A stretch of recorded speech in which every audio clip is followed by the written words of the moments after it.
Hi friends, ఈరోజు night dinner వచ్చి చపాతీ చేశాను. మార్నింగ్ అది అట్నే మిగిలిపోయిందండి. ఒక 7 చపాతీ ఉండింది. దాన్ని నూడిల్స్ చేయబోతున్నా. ముందు ఆయిల్ వేసుకొని ఆనియన్ వేసుకొని ఫ్రై చేసుకొని, వన్ టొమాటో ఫ్రై చేసుకొని 1 ఎగ్ వేసి మిక్స్ చేసుకోవాలి. బాగా మిక్స్ చేసుకున్న తర్వాత మనం చపాతీని నూడిల్స్ మాదిరిగా కట్ చేసి పెట్టుకున్నాం. దాన్ని ఈ టొమాటో ఎర్రగడ్డ దాంట్లో వేసుకొని ఫ్రై చేసుకోవాలి. 6 చపాతీ అండి, 3 తినవచ్చును.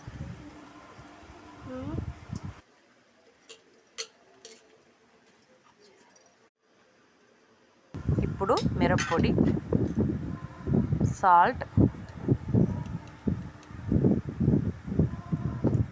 Soya sauce, tomato sauce, garam masala, కొత్తిమీర వేసి బాగా కలుపుకోవాలి.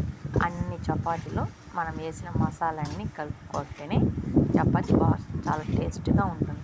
ఒక 5 మినిట్స్ కలుపుకోవాలి. అట్టనేసి కలుపుతా కూడా ఉండకూడదు. చపాతీ బాగా ఫ్రై అయిపోతుంది అన్నమాట. మనం తెలుస్తుంది, కలర్ మారుతుంది. చేంజ్ అయిపోయినాక మనం స్టవ్ ఆఫ్ చేసుకునేస్తే అంతే. ఇప్పుడు ఇలా అయింది కదా, అంతే.